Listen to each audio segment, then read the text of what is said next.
Assalamualaikum warahmatullahi wabarakatuh. Selamat berjumpa kembali rekan-rekan mahasiswa di mata kuliah Sistem Pakar. Di pertemuan ketiga pada hari ini, kita akan membahas mengenai akuisisi pengetahuan dan juga validasi.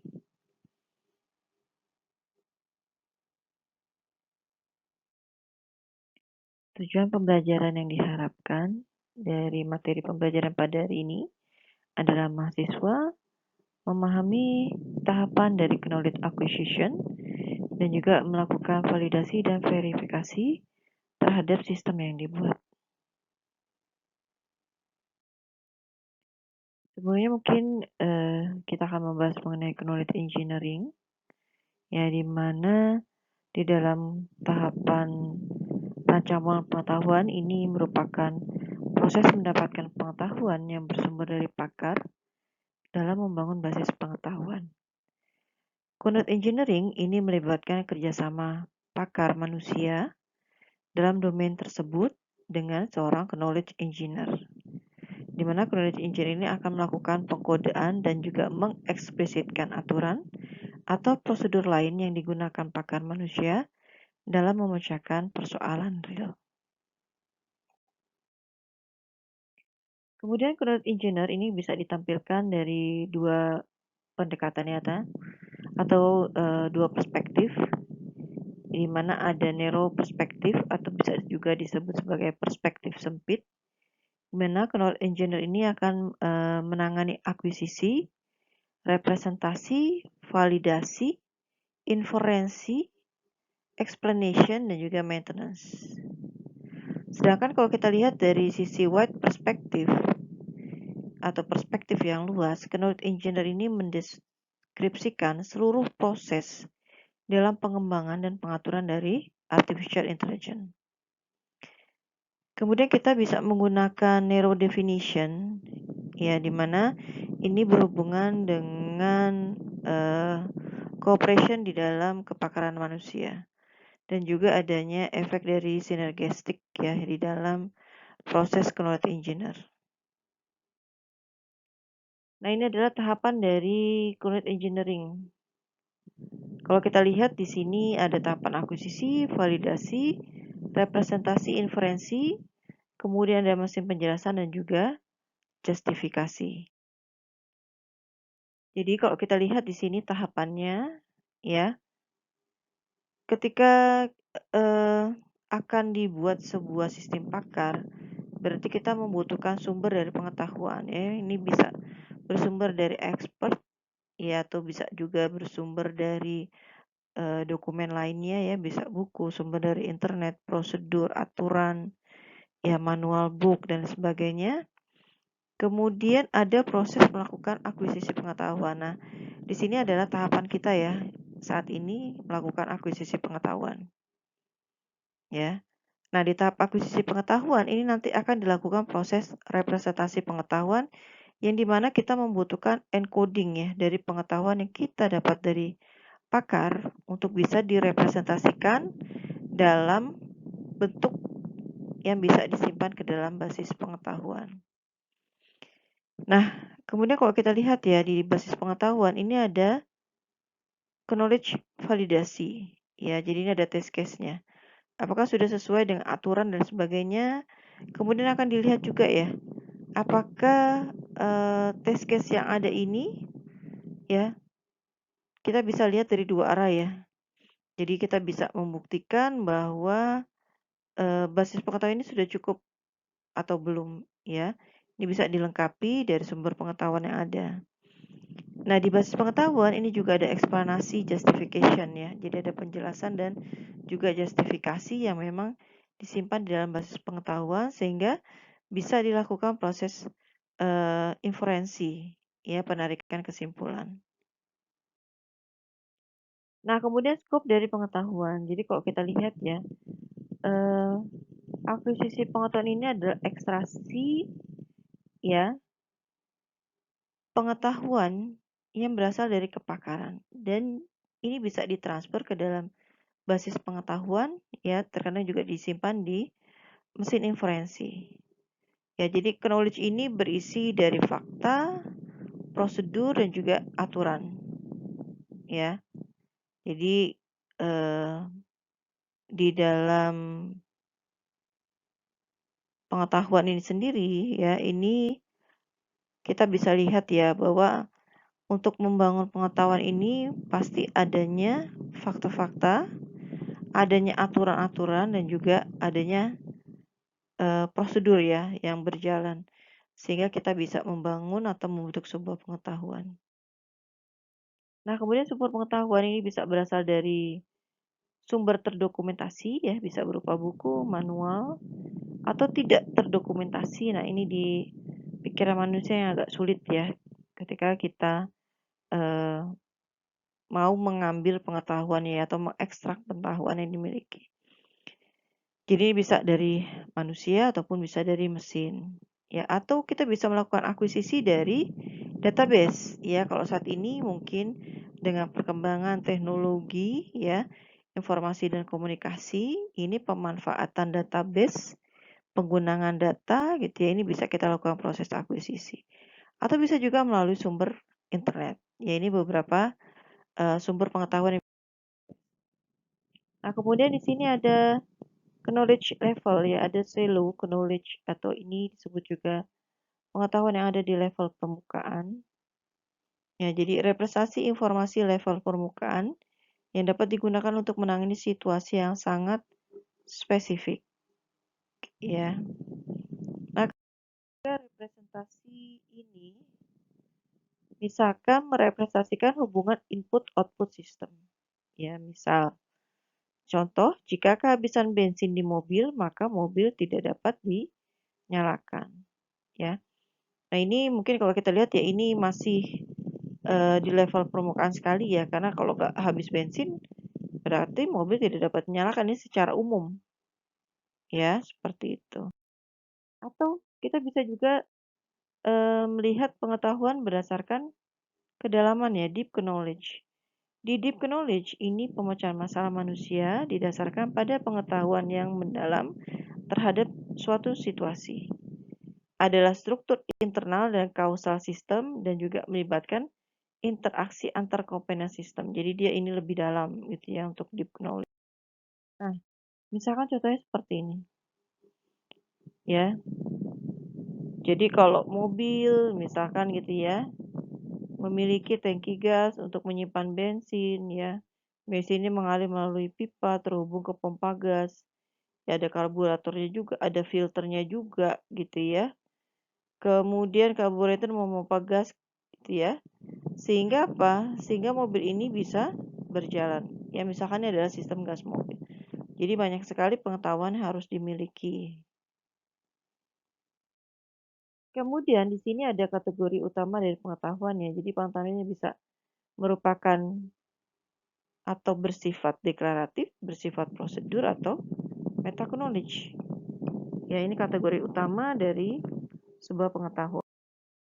Nah, deklaratif knowledge itu sendiri apa sih sebenarnya?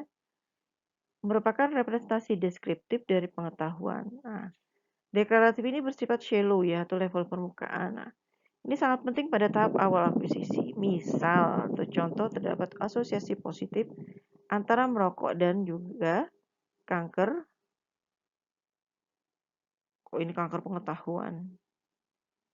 Ya, merokok dan kanker. Kemudian ada procedural knowledge. Ya, di sini memperhatikan cara sesuatu bekerja pada berbagai keadaan. Ini berhubungan dengan prosedur yang digunakan dalam proses pemecahan masalah, mencangkup rangkaian langkah demi langkah, dan juga tipe instruksi. Nah, pengetahuan deskriptif ini berkaitan dengan objek tertentu ya, berisi informasi tentang makna, peran, lingkungan, sumber daya, aktivitas, asosiasi, dan juga hasil dari objek. Kemudian pengetahuan prosedural ini berkaitan dengan prosedur yang digunakan dalam proses pemecahan masalah. Kemudian ada meta knowledge, ini adalah knowledge about knowledge dalam expert system. Meta knowledge ini mengacu pada pengetahuan tentang pengoperasian sistem berbasis pengetahuan. Ada kemampuan dalam penalarannya, kemudian informasi tentang bagaimana pakar menggunakan pengetahuan untuk memecahkan masalah, dan prosedur pemecahan masalah secara umum. Nah, kemudian ada kesulitan di dalam melakukan proses akuisisi. Ya, jadi di dalam melakukan akuisisi pengetahuan ternyata ada permasalahan ya di dalam melakukan transferring pengetahuan. Ya, jadi bagaimana cara mengekspresikan pengetahuan, bagaimana melakukan transfer ke mesin, banyaknya jumlah partisipan dan juga dari struktur pengetahuan ini menjadi permasalahan yang kerap kali ditemukan pada saat melakukan proses transfer knowledge. Ya, jadi kadang-kadang satu pakar dengan pakar yang lain mungkin bisa melakukan ekspresi yang berbeda-beda ya, pendekatan yang berbeda-beda. Kemudian perbedaan antara mesin yang satu dengan yang mesin yang lain ini juga perlu skill sendiri ya di dalam melakukan transfer. Kemudian banyaknya jumlah partisipan ini juga akan mempengaruhi ya. Jadi semakin banyak pakar yang dilibatkan, tentunya proses representasi ini akan menjadi lebih sulit ya. Dan juga kedalaman dari pengetahuan itu sendiri, strukturnya seperti apa, yang perlu dipahami dengan lebih baik. Nah, kemudian di sini ada alasan lain ya. Nah, alih kekurangan waktu, tidak dapat bekerja sama, menguji dan menyempurnakan pengetahuan itu sangat rumit. Metode yang didefinisikan dengan buruk untuk perolehan pengetahuan. Kemudian pembangunan sistem ini dapat mengumpulkan pengetahuan dari satu sumber, tetapi pengetahuan yang relevan mungkin tersebar di beberapa sumber ya. Jadi kadang-kadang satu pakar punya pendekatan yang berbeda-beda, sehingga untuk menyatukan ini perlu waktu juga ya, waktu khusus, karena tidak ada seseorang yang benar-benar pakar 100% di bidangnya. Jadi masih perlu membutuhkan pengetahuan dari beberapa pakar yang lainnya. Dapat mengumpulkan pengetahuan terdokumentasi daripada menggunakan ahli. Kemudian pengetahuan yang dikumpulkan mungkin tidak lengkap. Ya mungkin karena keterbatasan waktu pakarnya gitu ya. Atau mungkin keterbatasan dari si knowledge engineer. Kemudian sulit untuk mengenali pengetahuan khusus jika dicampur dengan data yang tidak relevan. Kemudian para ahli dapat mengunggah perilaku mereka saat diamati dan atau diwawancarai. Ya, jadi kadang-kadang ketika disupervise, diamati gitu ya, behaviornya akan berbeda gitu ya. Kemudian komunikasi interpersonal bermasalah antara insinyur pengetahuan dan pakar ya. Jadi karena kendala bahasa gitu ya. Jadi mungkin pada saat proses transferring pengetahuan ini menjadi terhambat. Ya, jadi memang dibutuhkan komunikasi yang baik. Kemudian mengatasi kesulitan. Nah, untuk mengatasi masalah dalam tahap akuisisi, maka dibutuhkan alat akuisisi pengetahuan. Ya, dengan cara mengurangi ketidaksesuaian representasi antara pakar manusia dan juga program atau learning by being taught. Kemudian juga sintaks aturan yang disederhanakan. Kemudian ada pemrosesan bahasa alami untuk menerjemahkan pengetahuan ke representasi tertentu. Nah, di dalam melakukan akuisisi ini dipengaruhi 3 peserta utama ya, knowledge engineer, pakar, dan juga pengguna akhirnya. Jadi di dalam membangun sistem pakar, ini ada 3 ya, 3 subjek yang terlibat, atau 3 objek ya, ada knowledge engineer, pakar, dan juga pengguna ahli. Kemudian ada kegiatan kritis di mana kemampuan dan kepribadian knowledge engineer ini juga menjadi perhatian khusus. Kemudian harus mengembangkan hubungan yang positif dengan pakar. Kemudian knowledge engineer harus menciptakan kesan yang benar. Ya, jadi ini menjadi suatu hal kritis ya di dalam tahapan akuisisi. Ada alat akuisisi pengetahuan berbantu komputer dan juga integrasi ekstensif dari upaya proses akuisisi. Nah, kemudian ada metode akuisisi pengetahuan ya, bisa ada manual, semi otomatis ataupun otomatis. Kalau otomatis ini berarti sudah menggunakan komputer. Nah, kemudian ada manual method, ya ini bisa digunakan interview, tracking proses penalaran, observasi, ya. Cuma dengan menggunakan manual method ini sangat lambat, mahal, dan terkadang tidak akurat, ya. Ini menggunakan interview, jadi semakin bagus pengetahuan si interviewer, mungkin hasilnya akan lebih baik. Tapi ketika tidak mampu menggali pengetahuan yang ada, ya, atau pengetahuan yang dimiliki oleh pakar, hasilnya akan menjadi tidak baik, ya, atau tidak akurat. Jadi memang butuh benar-benar kemampuan seorang knowledge engineer gitu ya di dalam melakukan proses akuisisi pengetahuan. Ya, ini ada deskripsi ya dari manual method dari akuisisi pengetahuan. Ya, jadi ada pengetahuan yang terdokumentasi. Nah, ada proses knowledge engineer ini mengambil atau melakukan elisitasi pengetahuan dari pakarnya, kemudian dilakukan proses pengkodean untuk disimpan di dalam basis pengetahuan. Ya, jadi di sini knowledge engineer ini langsung terhubung gitu ya dengan si pakar ya untuk melakukan proses elisitasi pengetahuan. Kemudian ada semi automatic method ya. Jadi ini bisa mendukung, mensupport ya pakar.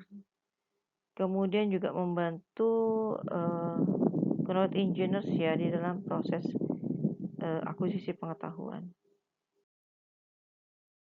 Nah, ini deskripsi atau penggambaran dari akuisisi pengetahuan gitu ya, yang sudah semi otomatis.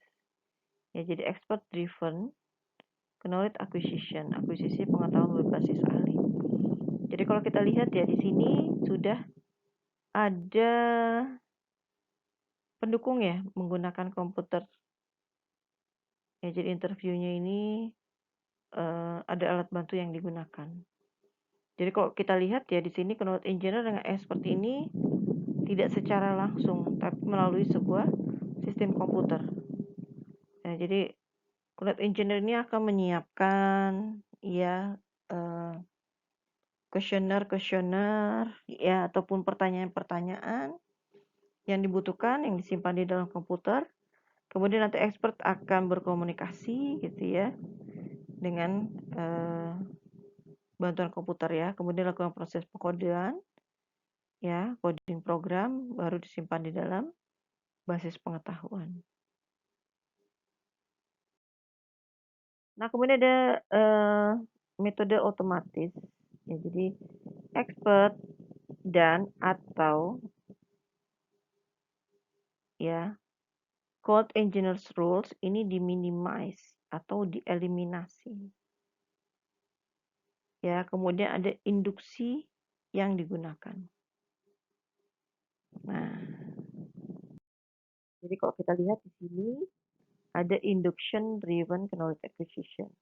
Dia akan melihat dari case histories dan juga contoh-contoh yang ada. Kemudian lakukan proses induksi sehingga kita bisa langsung menyimpan di basis pengetahuan. Ya. Jadi dari case-case yang lalu dan contoh-contoh yang sudah pernah dikerjakan, sudah pernah ada, ini kita bisa lakukan proses induksi. Ya, sehingga bisa kita mendapatkan basis pengetahuan yang diinginkan.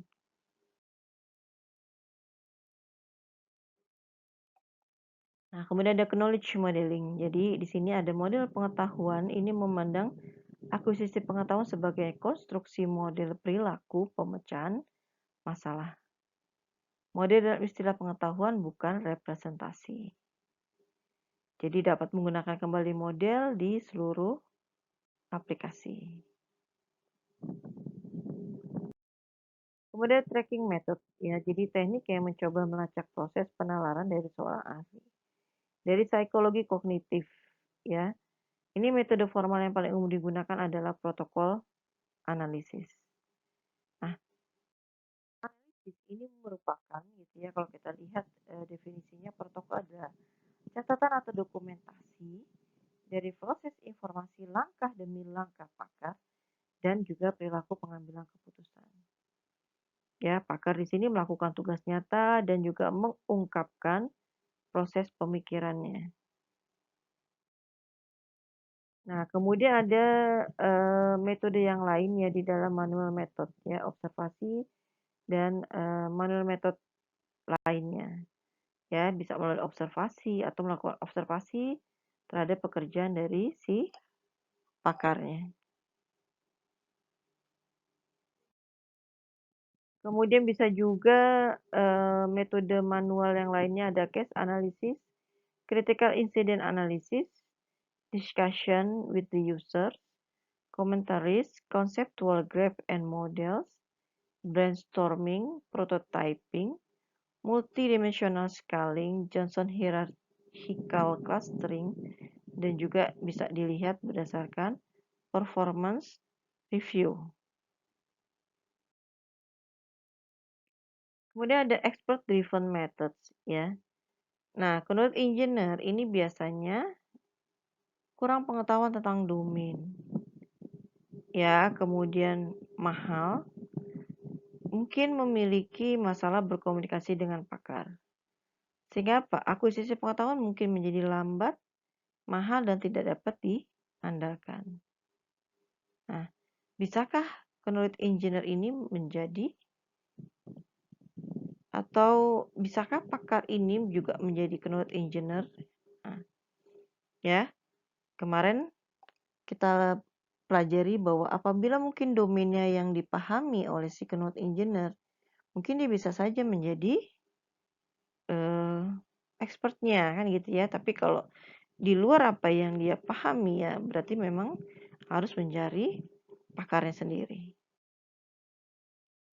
Ya, jadi ini pendekatan expert driven system ini kita bisa menggunakan manual atau computer aided, tambahan komputer atau semi otomatis.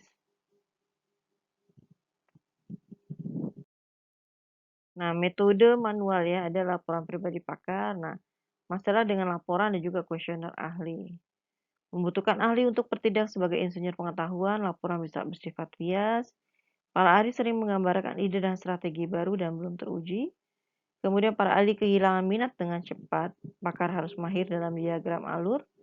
Para ahli mungkin melupakan pengetahuan tertentu dan pakar cenderung tidak jelas.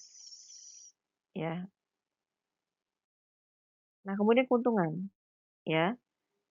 Ini bisa memberikan penemuan dan akuisisi pengetahuan awal yang berguna. Kemudian dengan komputer juga dapat menghilangkan beberapa batasan. Nah, salah satunya kita bisa menggunakan repertory grid analysis atau RGA. Nah, teknik ini berasal dari psikologi, menggunakan wawancara klasifikasi, kemudian terstruktur dengan baik, ya. Kita bisa menggunakan repertory.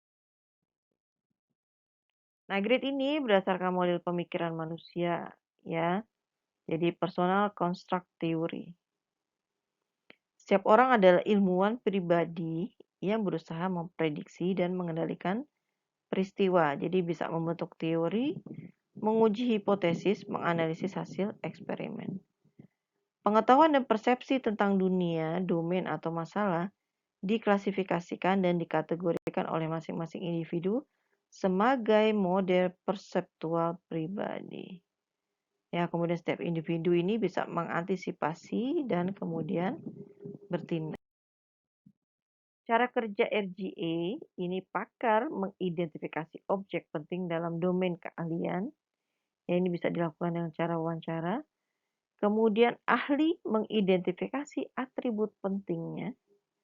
Ya, jadi dari hasil wawancara, kemudian diidentifikasi atribut pentingnya. Untuk setiap atribut, pakar diminta untuk menetapkan skala bipolar dengan karakteristik yang dapat dibedakan, ciri, dan juga kebalikannya. Ya, jadi ada yang nilainya positif dan juga negatif ya, ada dua yang harus dicari. Kemudian pewawancara memilih 3 objek dan bertanya, atribut dan sifat apa yang membedakan dua objek ini dari objek ketiga? Nah, kemudian terjemahkan jawaban dalam skala 1 sampai 3 atau 1 sampai 5. Ya, jadi penilainya ini dari 1 sampai 3 atau 1 sampai 5. Nah, misalkan di sini ada contoh ya, membuat RGA input for selecting a computer language. Jadi akan mencari pemilihan bahasa pemrograman. Nah, hal yang pertama dilakukan adalah menentukan atributnya dulu nih. Oke, di sini dia menentukan 4 atribut ya. Ada availability, easy of programming, training time, dan juga orientation. Jadi ini adalah atributnya. Ya, kemudian trait-nya dan juga ada opposite-nya ya. Ada sifat positifnya dan juga ada sifat negatifnya atau kebalikannya. Misalkan di atribut availability, ketersediaan, ya, ketersediaannya wide available. Ya, jadi besar atau banyak ya. Sedangkan kebalikannya not available. Kemudian easy of programming, kemudian programming, ya, ini sifatnya high, trait-nya high, opposite-nya low. Training time, ya, trait-nya low, opposite-nya high. Orientation, trait-nya symbolic, opposite-nya numeric, ya. Nah, kayak availability itu yang baik itu kan tersediaannya banyak ya, atau tersebar luas. Ya, negatifnya tidak tersedia. Kemudian programming ini harusnya tinggi kan gitu ya. Kalau rendah, ini misalkan pakai bahasa assembler, orang susah ya, karena pakai bahasa mesin. Sedangkan waktu training ini yang paling bagus itu adalah cepat ya, dibandingkan waktu trainingnya lama. Jadi orang kalau udah baru sekali diajarin paham ya itu berarti lebih bagus. Orientasi untuk bahasa komputer yang dipilih simbolik lebih bagus dibandingkan dengan numerik ya. Ini untuk bahasa yang pemrograman AI gitu ya konsepnya. Oke, setelah tadi tahap kita menentukan atribut dan juga menentukan trait dan opposite-nya ya. Kemudian kita akan membuat ya atau menjawab menggunakan grid ya. Nah, mungkin kalau kita lihat ya di sini seorang pakar mungkin bisa merubah penilaiannya di dalam grid tersebut ya. Dan grid ini bisa digunakan untuk melakukan atau memberikan rekomendasi. Nah, misalkan di sini contoh dari grid yang tadi ya. Kita sudah menentukan atributnya ada orientasi, kemudian programming, training time, dan juga availability. Ya, kemudian kita memasukkan trait dan opposite-nya tadi ya. Trait-nya di sini simbolik high, high dan high. Opposite-nya ada numeric, low, low dan low.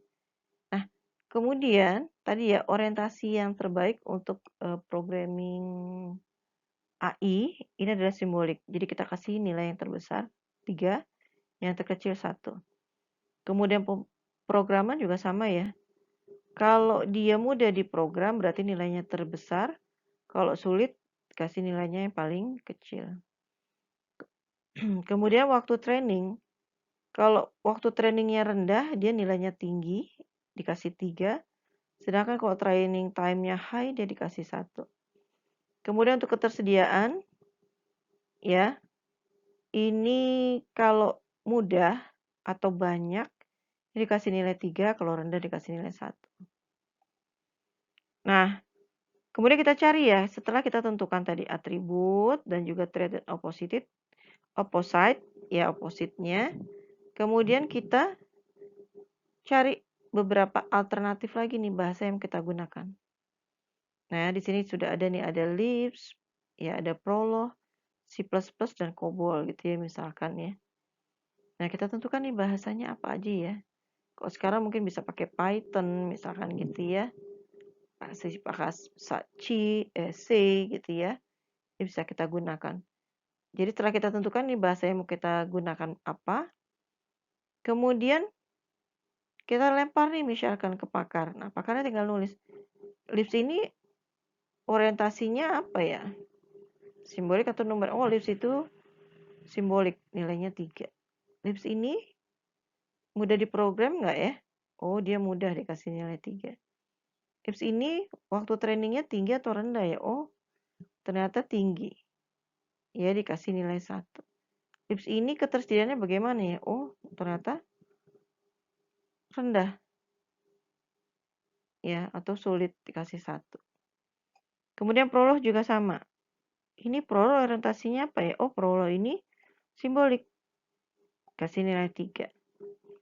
Kemudahannya sedanglah rata-rata, dikasih nilai 2. Waktu trainingnya sedang, dikasih nilai 2. Kemudian ketersediaannya ternyata sulit. Ya. Nah, kemudian atribut C++. Dia bersifat apa? Oh, simbolik dia. Kasih nilai 3. Kemudian pemrograman rata-rata. Waktu trainingnya rata-rata, tengah-tengah, dikasih nilai 2. Ketersediaan banyak gitu ya, jadi dikasih nilai 3. Kemudian atribut bahasa yang lainnya untuk COBOL, dia sifatnya numerik, dikasih nilai 1. Kemudian pemrograman rata-rata, waktu trainingnya tinggi, dapat nilai 1. Ya, kemudian ketersediaan ini banyak. Nah, setelah pakarnya ini mengisi data, ya, kemudian dilakukan proses perhitungan. Ya, proses perhitungannya bagaimana? Nah, jadi di dalam proses perhitungan ini akan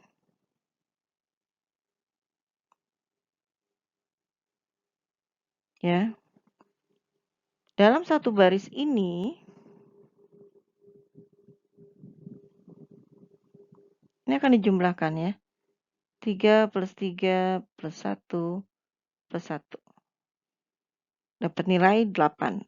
3 tambah 3, 6. Tambah 1, 7. Tambah 1, 8. Kemudian baris yang kedua juga sama ya. Nah, prolog ini juga sama. 3 tambah 2. Tambah 2 tambah 1. Ya, hasilnya juga 8. Kemudian baris yang ketiga, ini juga sama nih dicari. Ya, 2 tambah 2 tambah 2 tambah 3. Ya. Jadi kalau di sini dapat nilai 10. Kemudian yang terakhir COBOL. Ini juga sama. Dijumlah 1 plus 2 plus 1 plus 1. Dapat 7. Kemudian kita bagi banyaknya atribut. Ya. Atributnya ada 1, 2, 3, 4. Ya, atributnya ada 4. Sehingga kita bagi 4. Ya. Nah, kemudian dapatlah. Ya. Setelah semua nilai rata-rata ini kita bagi banyaknya atribut, kita dapat nilai yang terbesar di sini. Ya, jadi apa?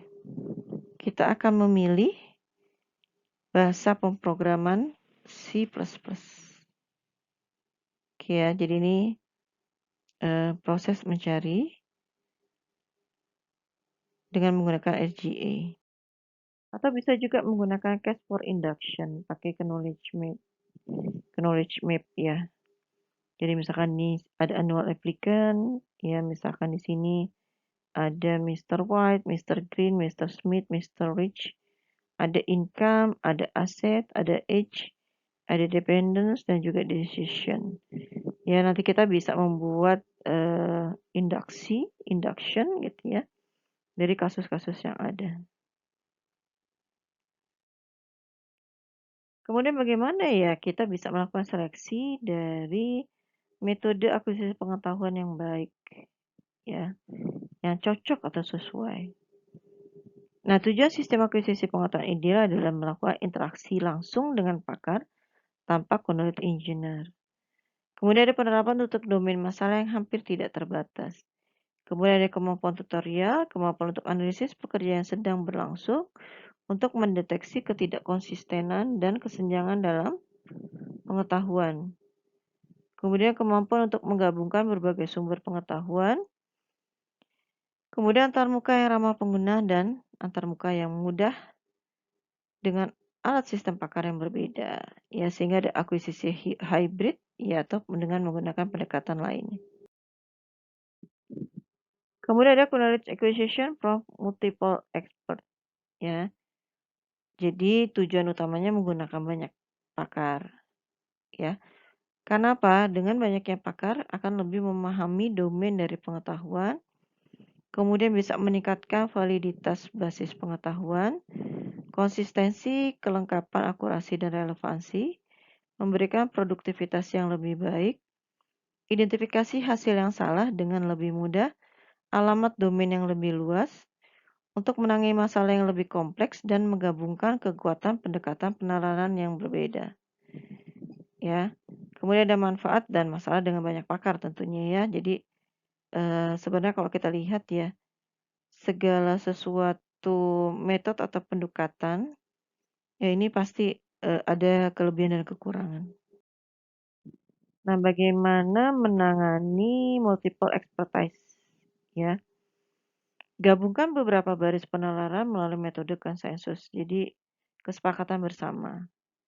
Gunakan pendekatan analitik ya bisa probabilitas kelompok. Pilih salah satu dari beberapa baris penalaran yang berbeda. Otomatiskan prosesnya, kemudian kita bisa menguraikan pengetahuan yang diperoleh menjadi sumber pengetahuan khusus. Nah, kemudian ada tahapan validasi dan verifikasi dari basis pengetahuan ya. Ini untuk melakukan controlling terhadap sistem yang akan dibangun. Ya, jadi ada evaluasi, validasi, dan juga verifikasi. Nah, apa sih ketiganya ya? Evaluasi ini adalah melakukan penilaian keseluruhan dari sistem pakar. Dilakukan analisis apakah sistem dapat digunakan, efisien, dan juga hemat biaya. Kemudian tahapan validasi, ya berhubungan dengan kinerja sistem dibandingkan dengan pakar. Apakah sistem yang benar-benar dibuat, ini tingkat akurasinya yang dapat diterima. Verifikasi ini akan melihat apakah sistem yang dibangun benar. Ya, apakah sistem juga diimplementasikan dengan benar sesuai dengan spesifikasi. Ya, jadi kalau validasi ini melihat ya, apakah sistem yang benar-benar dibuat ini tingkat akurasinya dapat diterima. Sedangkan kalau verifikasi kita akan melihat ya, apakah sistem yang dibangun ini sudah benar atau tidak. Nah, kemudian di sini kita masuk ke kesimpulan akhir bahwa akuisisi pengetahuan ini merupakan tahapan awal dalam melakukan desain aplikasi sistem pakar. Akuisisi pengetahuan ini melibatkan pakar, kemudian engineer juga user untuk dapat menghasilkan sebuah aplikasi sistem pakar yang baik. Perlu dilakukan proses validasi dan verifikasi. Baik, terima kasih atas atensi dan perhatian rekan-rekan semua. Semoga apa yang disampaikan ini bisa memberikan pencerahan dan juga kalian memahami tentang konseptual bagaimana membangun ya sebuah aplikasi sistem pakar yang dimulai dari melakukan proses akuisisi pengetahuan ya di mana tahapan tersulit di dalam proses merancang sebuah sistem pakar adalah di tahapan akuisisi pengetahuan. ya. Baik, terima kasih atas kehadirannya. Sampai berjumpa kembali di materi selanjutnya. Wassalamualaikum warahmatullahi wabarakatuh.